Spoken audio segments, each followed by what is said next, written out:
जय जगन्नाथ दोस्तों।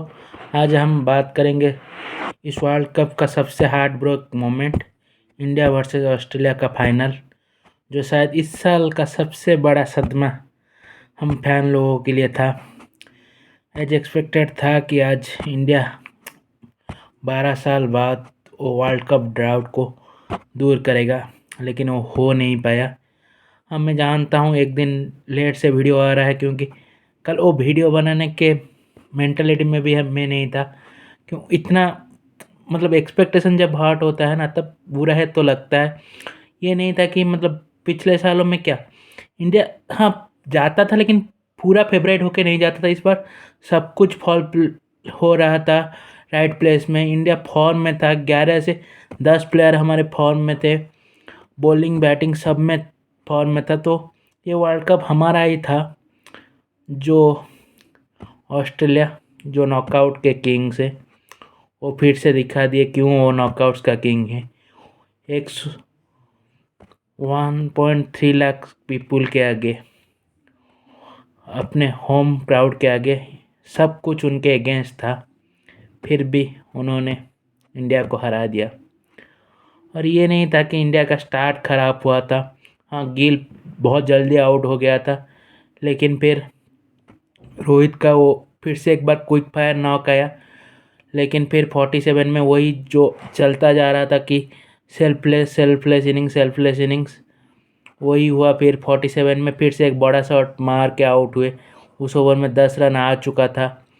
वो शॉट का शायद ज़रूरत नहीं था। लग जाता तो लगता था अच्छा है, लेकिन जब नहीं लगा फिर ट्रेविस हेड का वो कैच। और ट्रेविस हेड क्या ही प्लेयर है। WCTC टेस्ट फाइनल्स, आज का मैच, एशेज में वो इनिंग्स, वो साला बड़ा मैच का प्लेयर बनते जा रहा है। जो 2 साल पहले ऑस्ट्रेलिया के टीम के प्रोबेबल 11 में भी नहीं आता था, प्रोबेबल 11 क्या प्रोबेबल 15 में भी नहीं आता था। वो इस साल उनको 3 बड़ा टूर्नामेंट जीता चुका है। WTC फाइनल का मैन ऑफ द मैच, आज man of the match, semifinal का मैन ऑफ द मैच। वो 60 नॉक नहीं आता तो शायद वो साउथ अफ्रीका वाला मैच भी उतना आसान नहीं होता, क्योंकि 7 विकेट गिर चुके थे। और वो ओपनिंग में वो इनिंग्स नहीं आता तो वो भी नहीं बन पाता। और आज का इनिंग्स तो लाजवाब इनिंग्स था। लेकिन चलते हैं बैटिंग की ओर। इंडिया ने शुरुआत 10 ओवर में 80 रन में 2 विकेट, और वो रोहित शर्मा का विकेट वो बोनस मिल गया। और उसके बाद फिर 10वें ओवर के दूसरे बॉल में ही अपना श्रेयस अय्यर, जो इनफॉर्म बैट्समैन था, जो कोहली को मच नीडेड असिस्टेंट देता था। कोहली अपना स्लो इनिंग्स बिल्ड करता था और श्रेयस अय्यर वो बूस्ट देता था, जिससे रन रेट 350-400 के करीब जाता था। वो भी आज दूसरे बॉल में ही आउट होके चला गया। फिर आया वो जो कोहली और राहुल का पार्टनरशिप, वो ठीक ठाक पार्टनरशिप था। उस मोमेंट में देखे तो ठीक ठाक पार्टनरशिप था। उनके प्लान में शायद था अगर 30 ओवर पार कर जाते तो शायद वो बूस्ट करते रन रेट को, लेकिन इसलिए संभाल के खेल रहे थे। लेकिन कुदरत का निज़ाम कुछ और ही था। कोहली फिर से एक बार प्ले डाउन होके आउट हो गए क्रूशियल मोमेंट में 54 में। अगर जो 2016 RCB का कैंपेन देखे होंगे, उसी तरह से कुछ था। RCB शुरुआत भी अच्छा किया था, और कोहली का विकेट जाते ही फिर डिरेल हो गया था RCB। वही चीज़ हुआ। कोहली का विकेट जाते ही जिस तरह से हम नेगेटिव माइंडसेट में चले गए थे, कि बहुत डिफेंसिव माइंडसेट में चले गए थे, हम हेड मार्क्स वगैरह को भी अटैक नहीं कर रहे थे, तब उनके 2 ओवर में 5 रन, मार्क्स के 2 ओवर में 6 रन, इस तरह से रन आया था। तो आप उन 4 ओवर में अगर 3 रन से भी कम रन रेट से बना रहे हो, तो एक मेंटल ब्लॉकेज हो गया था, जो पूरा इनिंग्स एंड तक रहा। पिच भी उतना अच्छा नहीं था। पिच में टॉस का फैक्टर बड़ा साबित हुआ। पता था अगर रोहित टॉस जीतता तो 2003 का जो हुआ, या 2017 का जो चैंपियंस ट्रॉफी होता, तब भी बैटिंग ही लेता इंडिया मोस्ट प्रोबेबली। लेकिन वो ये पिच वर्ल्ड कप फाइनल के लायक पिच ही नहीं था। अगर टर्न भी होता तो भी शायद इंडिया के फेवर में जाता। अगर अब बाउंस भी होता तो इंडिया के फेवर में जाता। अब अगर स्लो ट्रैक बना रहे हैं तो ये कभी भी किसी का फेवर में नहीं जाएगा। को देखने को मिल गया। और फिर मतलब 10 ओवर के बाद इंडिया एकदम से मतलब वो रन रेट में ब्रेक में लग गया। अगर 10 ओवर में 80 और 50 ओवर में आप 240 रन ही बना पा रहे हैं, तो लास्ट 40 ओवर में आप सिर्फ 160 रन बना रहे हैं। वो 4 के रन रेट में वो पिछले तक मतलब 2010 तक वो चल जाता। लेकिन अब जिस तरह से इनिंग्स है, जिस तरह से बैटिंग अप्रोच है टीमों का, तो वो उतना बड़ा स्कोर नहीं था। और जैसे लास्ट 40 ओवर में ही सिर्फ 4 बाउंड्री, और 4 बाउंड्री में से एक तो सामी और एक सिराज से है, तो 2 बाउंड्री ही हमारे बैट्समैन ने मार पाया, जो सबसे एक टर्निंग फैक्टर है। और मैक्सवेल हेड मार्स, अब 10 ओवर में हम मैक्सवेल को पहले 2 ओवर में रन पड़ गया था, लेकिन उसके बाद जो ये 8 ओवर उनका, वो बहुत ही मतलब इफेक्टिवली उन्होंने डाला। 3-4 रन के रन रेट पर ओवर में गया। और कमिंस ने तो आज मतलब बॉलिंग में हाहाकार मचा के रखा था। परफेक्ट प्लान एग्जीक्यूशन था, जो ऑस्ट्रेलिया को देखने को मिलता है ना। ऑस्ट्रेलिया ऑस्ट्रेलिया कैसे होता है वो देखने को मिला कि हर प्लान को उन्होंने एग्जीक्यूट किया। आप विराट कोहली के खिलाफ अगर आप मतलब ऑफ साइड में सिर्फ 2 या 3 फील्डर लेके आप फील्डिंग करवा रहे हैं, तो और उनको उस तरफ से शॉट मारने ही नहीं दे रहे हैं, तो मतलब पता चल रहा है कि आपका प्लान कितना अच्छे से एग्जीक्यूट हुआ। उसी चक्कर में विराट कोहली थर्ड मैन में डैब करने के चक्कर में ही प्ले डाउन हुआ।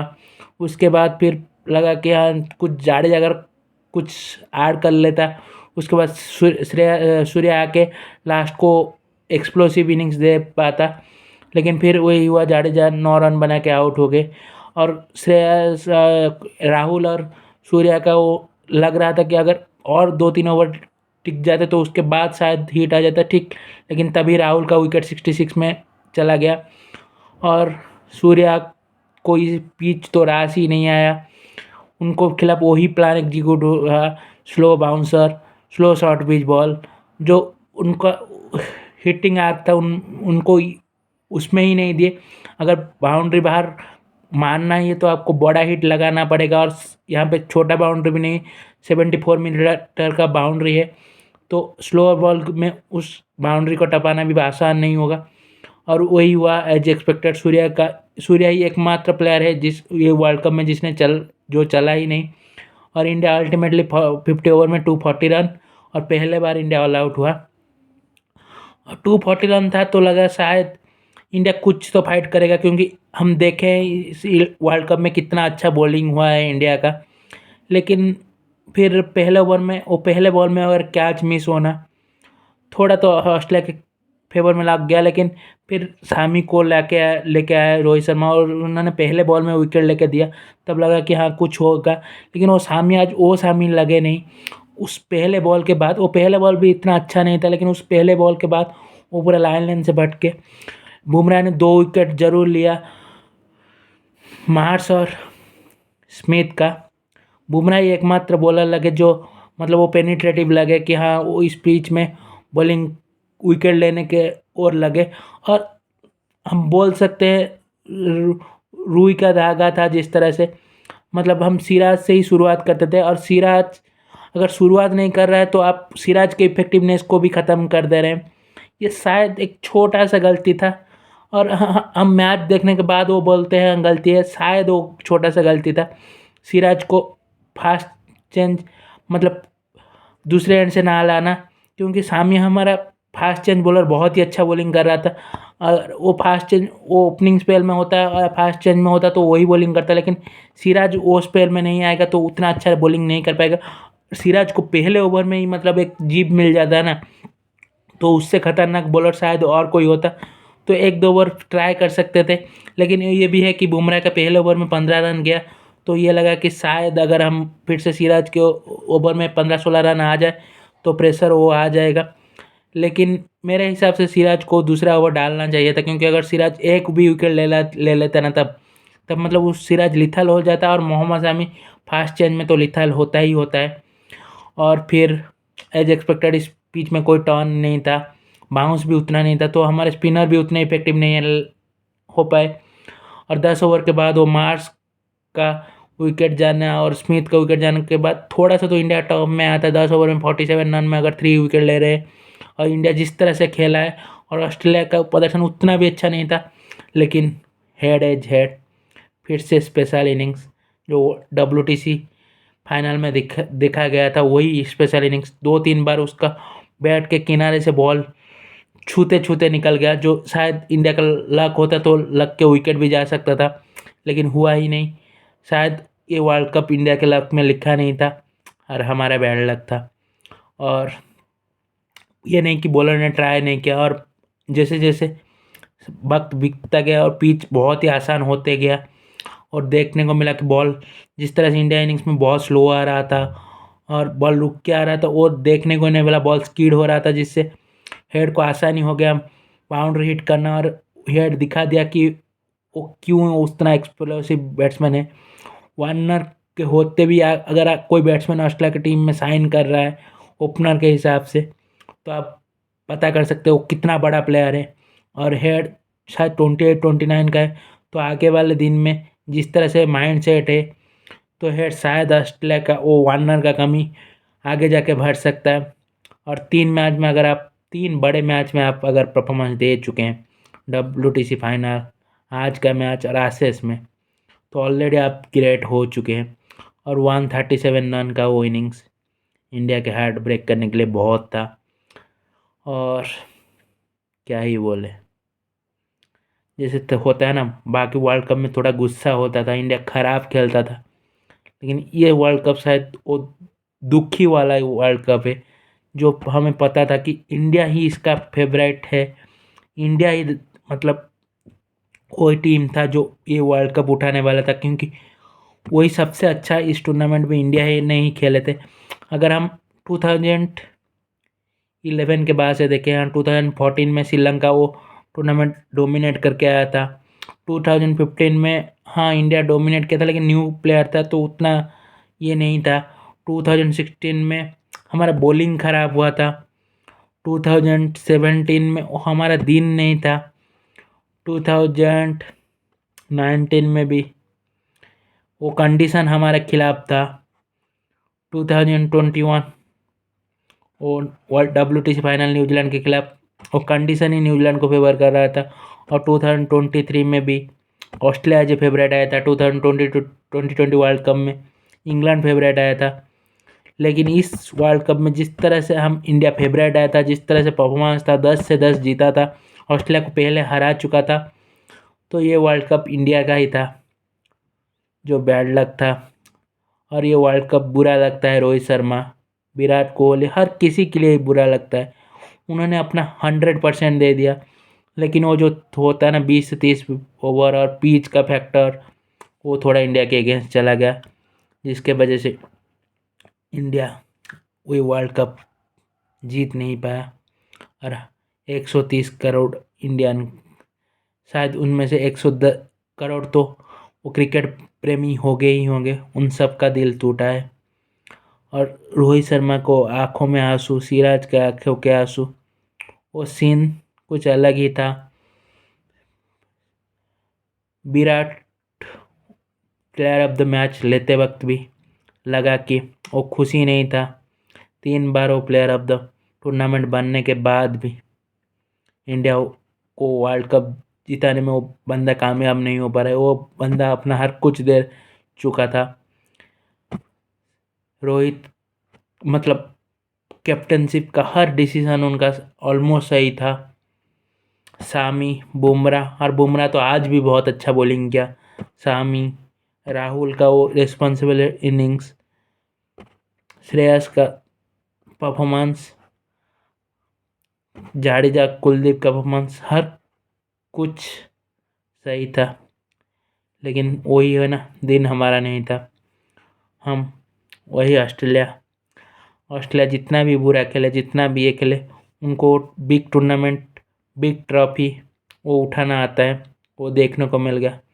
कमिंस और बाकी फील्डर ने जान झोंक दिया, प्लान एग्जीक्यूट किया। फील्डिंग में कम से कम तो 12 से 13 चौका उन्होंने बचाया है, जो प्रेशर को और अर्न करते गया।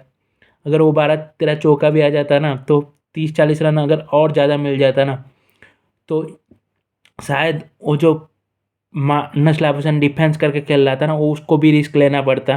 वो अपना स्वीप में जाता, और एक विकेट अगर बीच में कहीं निकल जाता ना तो इंडिया शायद वापसी कर सकता था। और अगर 150 के अंदर फोर्थ या फिफ्थ विकेट गिर जाता ना तो इंडिया श्योर ये मैच लेके चला जाता, लेकिन वही है, नसीब में नहीं लिखा था।